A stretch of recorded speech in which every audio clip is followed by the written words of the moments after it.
Muchas gracias. Le doy la palabra al señor Colson.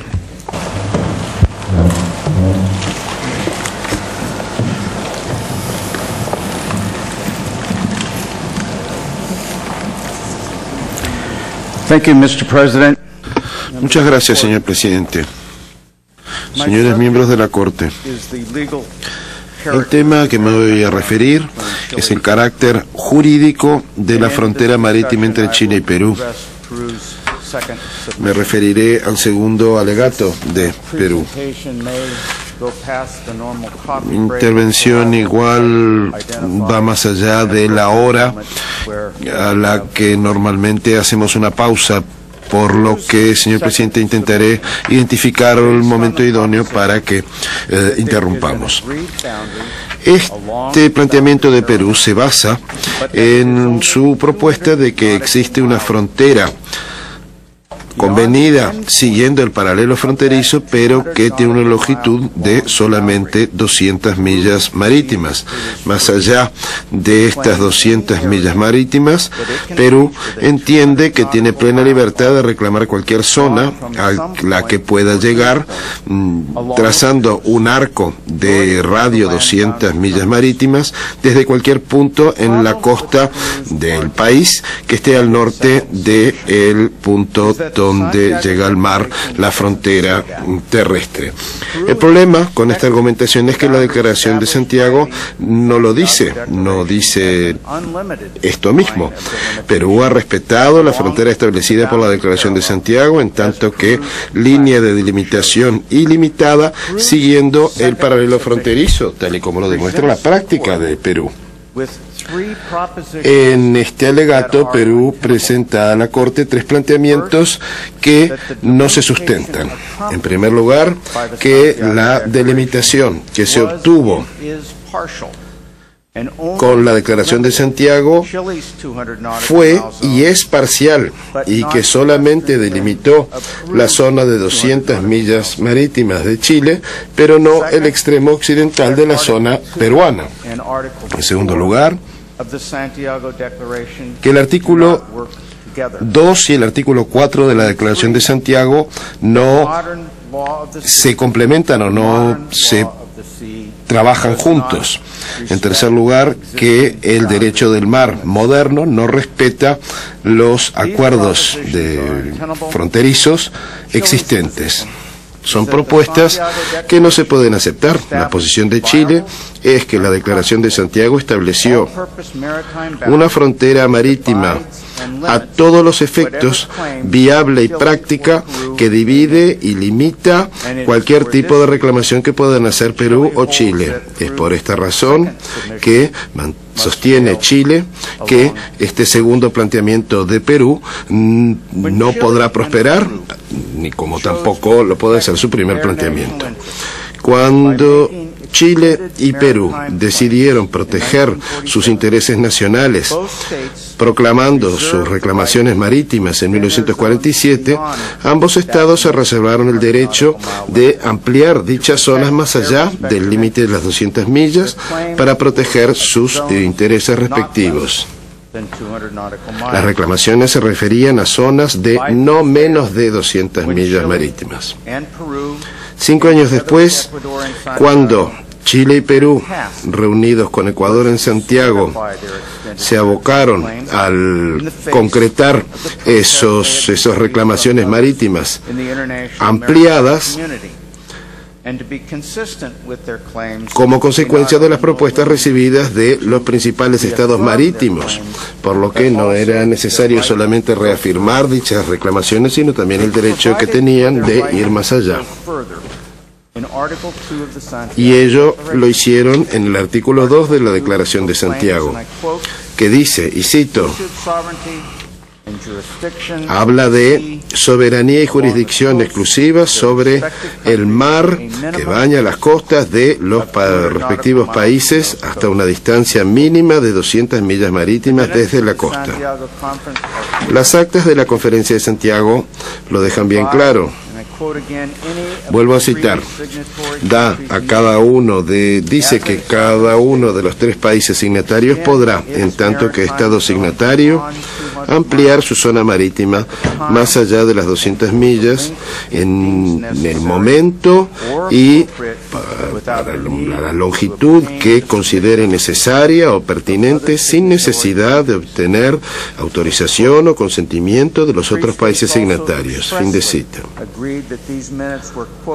Convinieron expresamente los tres estados asimismo que dichas actas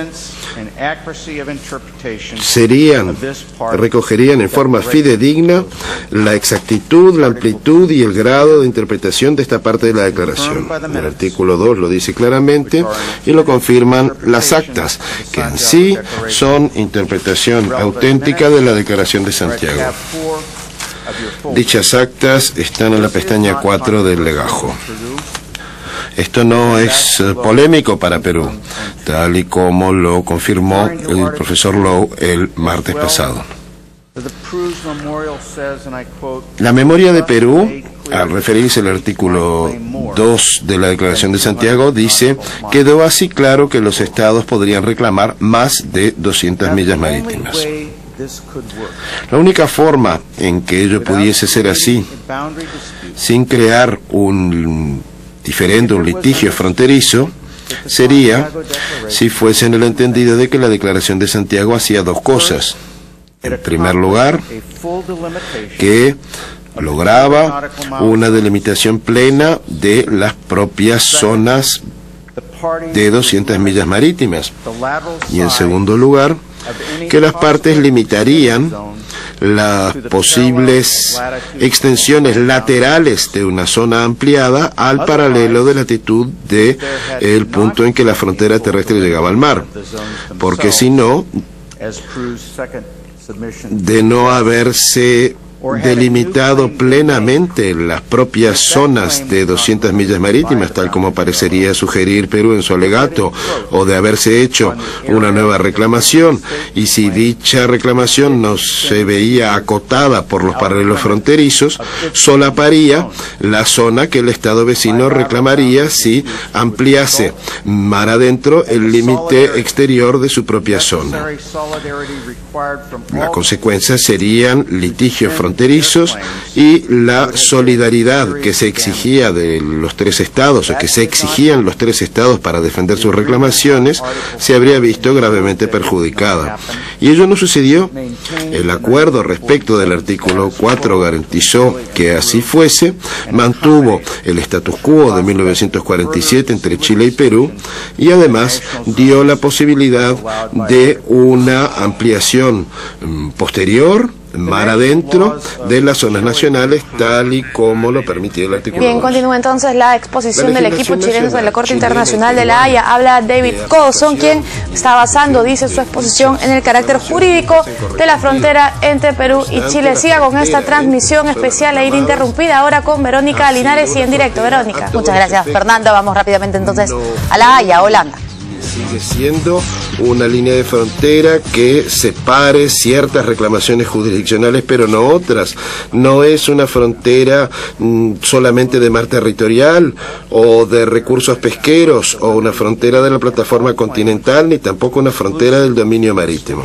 Se trata de una frontera marítima a todos los efectos que delimita y demarca todas las reclamaciones posibles de soberanía y jurisdicción exclusivas en la zona permitida por la Declaración de Santiago. Se trata del primer ejemplo de una frontera marítima que delimita y demarca zonas ampliadas. Es el primer ejemplo de una frontera marítima de esta naturaleza. Hoy en día son muchos los ejemplos. Una frontera marítima a todos los efectos es una institución de práctica estatal conocida. A veces se la llama fronteras marítimas únicas. Cualquiera sea la terminología por la que se opte, estas fronteras cumplen dos funciones sobre todo: dividen, separan y limitan, acotan, de conformidad con la intención de las partes. Así pues, llevan a menudo a divisiones en que la jurisdicción reclamada por un Estado de un lado de esta frontera no es exactamente igual que la jurisdicción del otro Estado del otro lado. Por añadidura, limitan las reclamaciones de un Estado incluso cuando no hay reclamación jurisdiccional del otro. En la causa Qatar-Bahrein, esta Corte examinó el tema de la frontera marítima única. Miren aquí esta cita del fallo de aquella causa, su párrafo 173, que reza: la Corte señala que el concepto de una frontera marítima única no emana del derecho de los tratados multilaterales, sino de las prácticas de los Estados, y encuentra su explicación en el deseo de los Estados de establecer una línea fronteriza sin interrupción que delimite las diversas zonas parcialmente coincidentes de jurisdicción marítima que les corresponden. En dicha declaración hay 3 puntos muy importantes. En primer lugar, la frontera marítima única o a todos los efectos es una frontera que es consecuencia de la praxis de los Estados y que emana del acuerdo de Estados que son vecinos, y por ello va regida por los términos de su acuerdo. En segundo lugar, el propósito es establecer una línea fronteriza ininterrumpida. Y, en tercer lugar, que estas fronteras dividirán y limitarán reclamaciones que parcialmente podrán coincidir. La observación de la Corte destaca que estas fronteras tienen 2 funciones importantes. Una es preservar y mantener las características propias de las zonas nacionales de jurisdicción de cada lado de una frontera ininterrumpida, dividiendo y limitando distintas reclamaciones jurisdiccionales de estados vecinos. La otra función es hacer posible una determinación final, completa y definitiva de todas las dificultades relativas a fronteras marítimas entre estados vecinos. Eso fue lo que lograron las partes a la Declaración de Santiago. Los estados utilizan distintos enunciados, distintas formulaciones para lograr establecer estas fronteras marítimas a todos los efectos. Podrán convenir en que su frontera seguirá un curso ilimitado para cubrir el mayor grado de reclamación que cada Estado pueda hacer en derecho internacional. Este es el enunciado por el que han optado Estados Unidos y Rusia. Tendrán la posibilidad los Estados, por ejemplo, de convenir que uno no reclamará al norte de una línea y el otro manifestará su acuerdo con que no reclamará nada al sur de la misma, independientemente del grado y el contenido de las reclamaciones del otro. Un ejemplo de entre los primeros es el intercambio de notas entre Estados Unidos y México de 1976 y su Tratado de Frontera Marítima de 2 años después.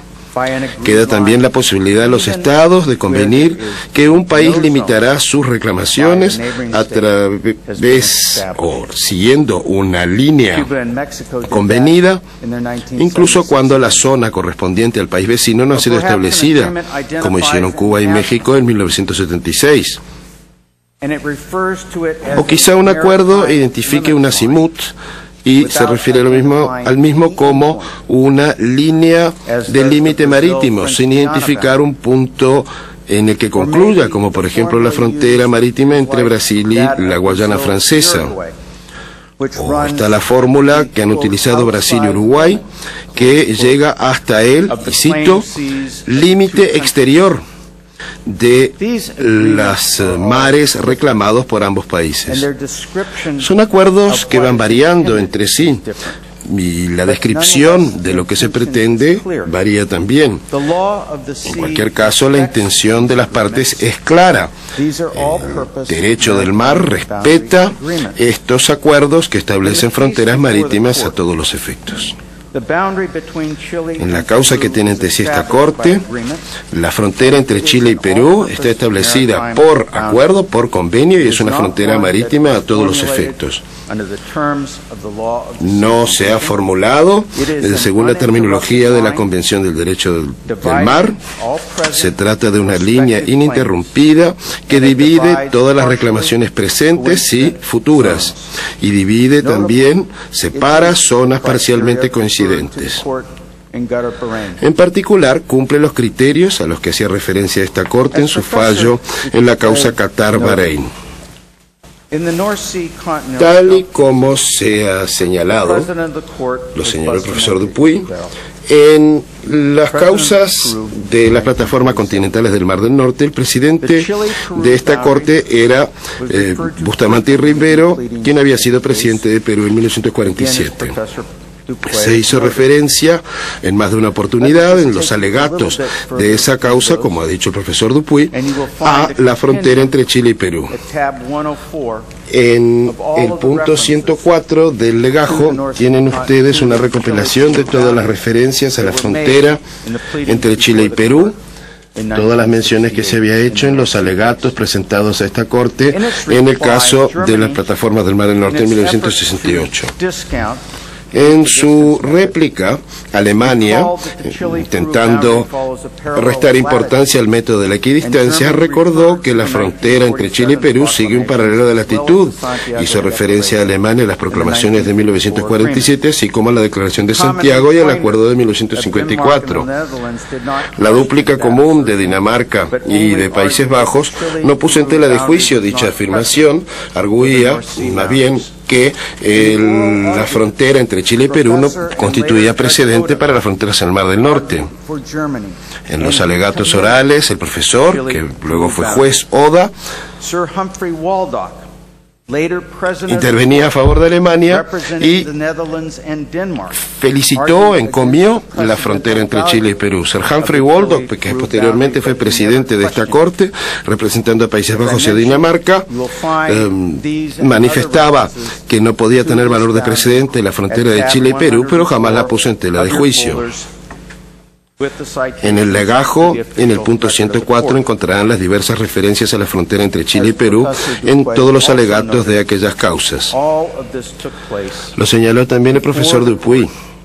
Todo ello tuvo lugar ante esta Corte muchísimo antes de que el Departamento de los Estados publicase el boletín sobre los límites en el mar, que señala Perú, o que a entender de Perú es la razón por la que la frontera marítima entre Chile y Perú obtuvo ese reconocimiento, esa fama internacional.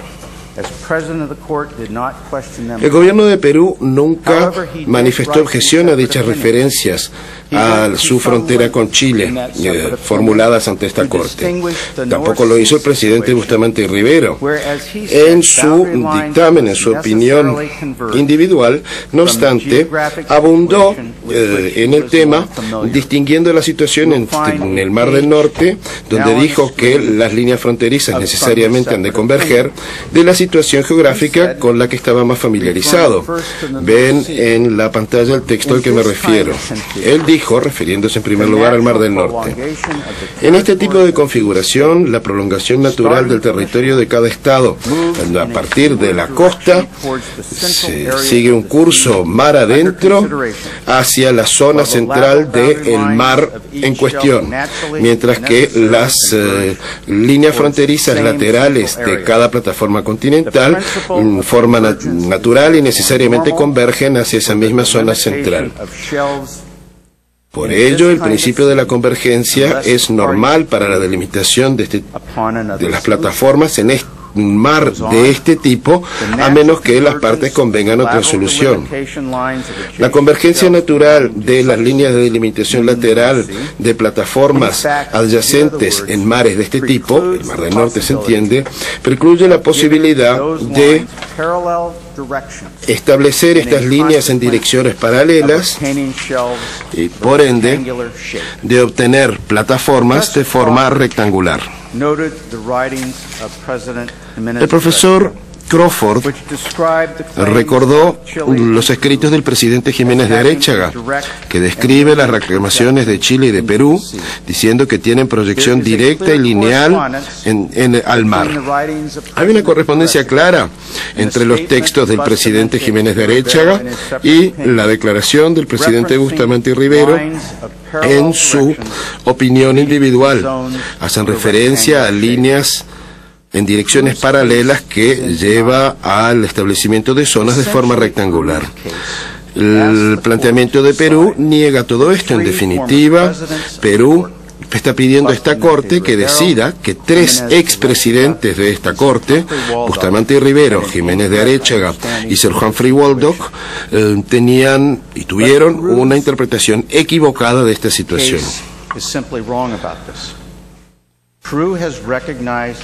Perú se equivoca.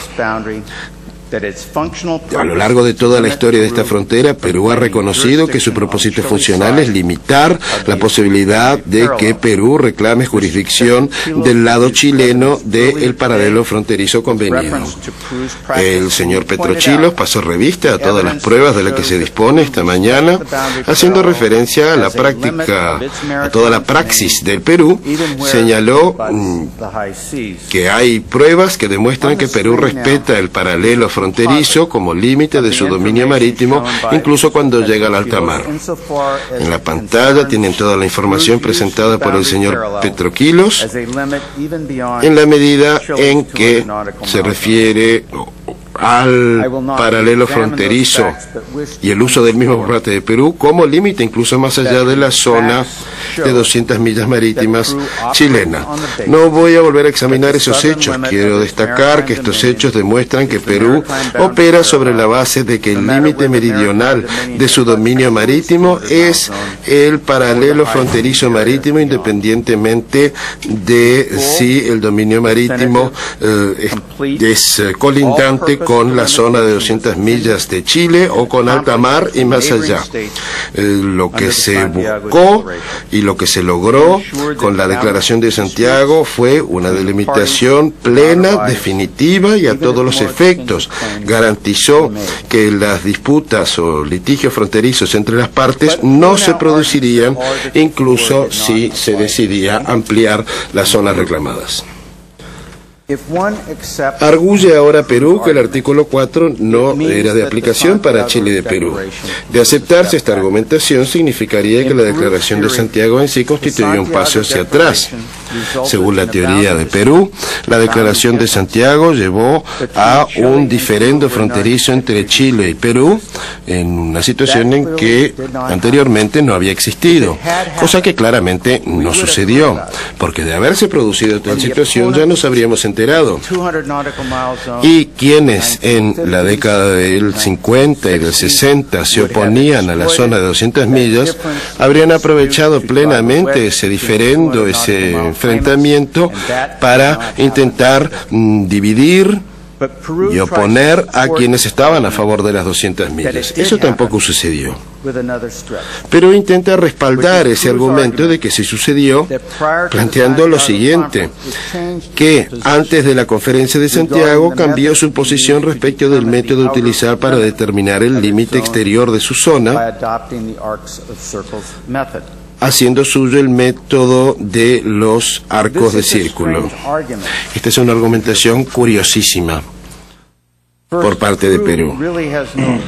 En primer lugar, no hay prueba alguna de esta afirmación. Pero además, en segundo lugar, ya tener razón Perú, y si sí había ampliado el límite exterior de su reclamación a través del método de los arcos de círculo antes de la declaración, pero posteriormente respetó el artículo 2 y el artículo 4 y sus disposiciones siguiendo el paralelo fronterizo, como lo demuestra claramente la praxis de Perú en los años subsiguientes, no hace más que probar, que demostrar que la argumentación chilena es la correcta y que los argumentos de Perú carecen de fundamento. Perú hace referencia a su ley del petróleo de 1952, promulgada en marzo de ese año, unos 6 meses antes de la Declaración de Santiago. Ley que no se había diseñado para establecer las reclamaciones marítimas del Perú, sino para establecer un marco general para la exploración de petróleo y de gas natural. Como tal, incluye una serie de definiciones, incluyendo una definición de la plataforma continental peruana, cosa que desde luego ya quedaba abarcada como reclamación internacional en la Proclamación Peruana de 1947. Fundamentándose en el texto, en el enunciado de esta definición, no obstante, y en nada más, por hoy, Perú afirma que sí que había la intención de cambiar y ampliar su zona y que por ende el límite exterior de la zona peruana de 200 millas marítimas habría de determinarse a través de la técnica de los arcos de círculo. Es difícil dar credibilidad a este planteamiento. En primer lugar, el enunciado de la definición no verifica la interpretación que de la misma hace Perú, sino que se refiere a una línea imaginaria que se dirige mar adentro a una distancia constante de 200 millas desde el punto de la línea de la marea baja. No dice cómo ha de medirse esta distancia constante. Igual podría medirse según el paralelo, ello en plena conformidad con lo que decía la Proclamación Peruana de 1947. En segundo lugar, la metodología de arcos de círculo, si bien la comunidad internacional la conocía, no se había hecho práctica habitual en el momento en que se promulgó aquella ley.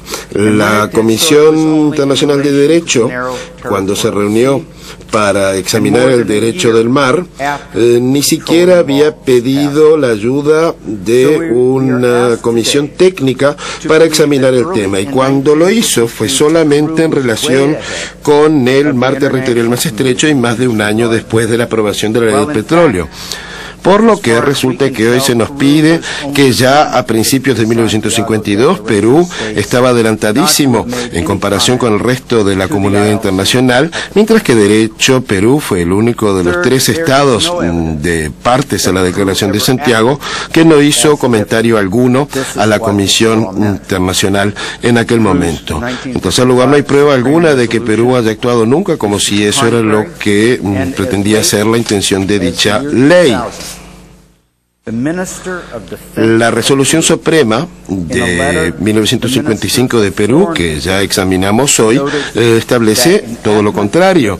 E incluso ya en el año 2000, el ministro de Defensa de Perú, dirigiéndose por escrito al ministro de Relaciones Exteriores de Perú, señaló que la aprobación de un proyecto de ley que en ese momento estaba examinándose permitiría, y cito, la corrección del error existente en la legislación actual. Fin de cita. Se refería a la Ley del Petróleo de 1952 y al Decreto de Resolución Suprema de 1955 que, a su entender del Ministro de Defensa, requería que las 200 millas se midiesen siguiendo los puntos paralelos a los puntos en la costa, es decir, utilizando el trazado paralelo. Esa carta la encontrarán en el anexo 189 de la dúplica de Chile. Perú no se ha pronunciado aún sobre esa carta. Perú parece estar enamorado de estos arcos de círculo. La mayor parte de los gráficos que vimos esta semana estaban repletos de arcos de radio 200 millas marítimas generados por computadora y ordenador a partir de diversos puntos en la costa peruana que se transforman en lo que Perú considera que son sus entitlements, los derechos soberanos, la soberanía a la que tiene derecho. Se equivoca el profesor Lowe cuando dice que es un factor de la cartografía de base, básica, que no se puede obtener las 200 millas a través del trazado paralelo. Una distancia de 200 millas medida siguiendo un paralelo geográfico fue lo que logró el decreto peruano de 1947, y si no hubiera hubiese ampliado la zona a una amplitud de 250 millas, el trazado paralelo podría resolverlo igualmente. Hemos de recordar que el método de los arcos de círculo no apareció en el derecho convencional del mar hasta que constó en el artículo 6 de la Convención de 1958 sobre el mar territorial y la zona contigua, y que ahora los estados costeros pueden utilizarlo para determinar el límite exterior de la zona de 200 millas marítimas, de conformidad con lo que dispone la Convención de 1982 sobre el derecho del mar. La Corte igual debería tener muy en cuenta la fecha en que Perú modificó su reclamación y empezó a determinar el límite exterior de su zona de 200 millas marítimas utilizando la técnica de los arcos de círculo. Ello igual no es lo pertinente. Lo que sí es importante es que Perú convino en la Declaración de Santiago limitar cualquier reclamación que pudiese hacer independientemente de cómo pudiese medir el límite exterior de dicha reclamación o cuán extensa dicha reclamación podía ser, tanto al norte como para el sur, siguiendo los paralelos de latitud de del punto en que la frontera terrestre llega al mar, tanto con Chile como con Ecuador. Así pues, incluso si Perú pudiese demostrar que conscientemente aplicó el método de arcos de círculo para determinar el límite exterior de su zona antes de la Declaración de Santiago, cosa que no puede demostrar, tendría que demostrar también que debido a la aprobación, al uso de la metodología de arcos de círculo, pretendía no tener en cuenta el paralelo fronterizo y el derecho chileno de ampliar su zona de conformidad con lo que dispone el artículo 2. Perú tampoco lo puede hacer, siempre ha respetado esa línea como línea ilimitada de limitación. Vamos ahora a hacer una pausa durante 15 minutos, dice el presidente. Se suspende esta sesión.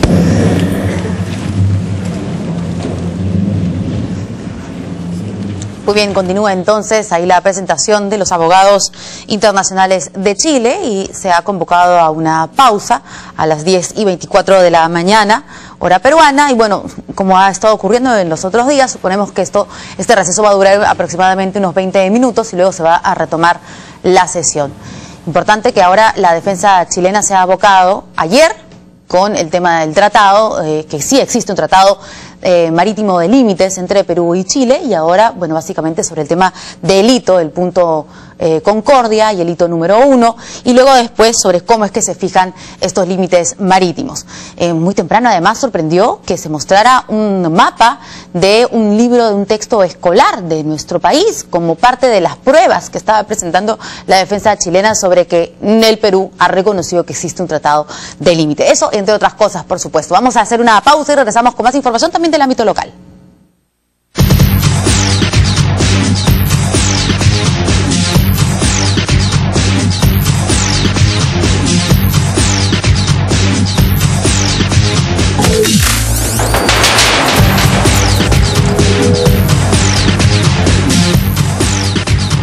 Ahora todos pueden tener un smartphone de Movistar. Hay uno para ti. Vision Center, lo último en tendencias.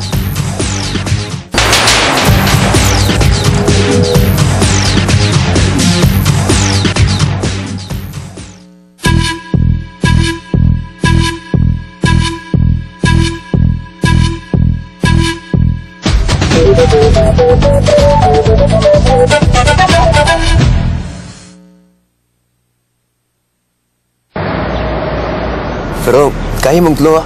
No, desconozco. Mira, ese tiene una aplicación para sacar fotos panorámicas. O sea que ahora ya puedes entrar de perfil en la foto. Yo conozco una aplicación que te dice si sabes besar bien. ¿Ah, sí? ¿Y qué tal uno con GPS que te diga cómo ir a la casa de Renato? Oye, ¿verdad, no? ¿Quién tiene su fono?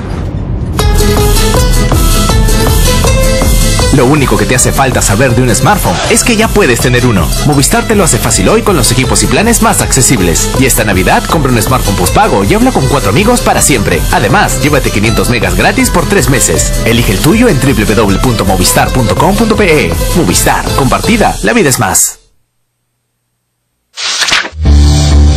Todos los martes y jueves Hola, empezamos hoy en Canal N un nuevo segmento dedicado al placer de la lectura. Se trata de hacer sugerencias para que ustedes tengan alternativas para leer. Tiempo de leer. Conduce Clara Elvira Ospina. Por Canal N.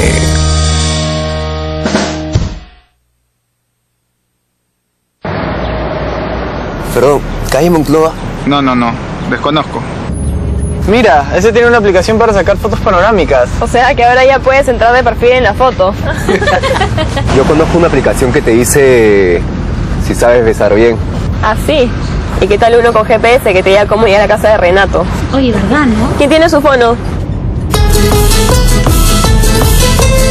Lo único que te hace falta saber de un smartphone es que ya puedes tener uno. Movistar te lo hace fácil hoy con los equipos y planes más accesibles. Y esta Navidad compra un smartphone postpago y habla con 4 amigos para siempre. Además, llévate 500 megas gratis por 3 meses. Elige el tuyo en www.movistar.com.pe. Movistar, compartida, la vida es más.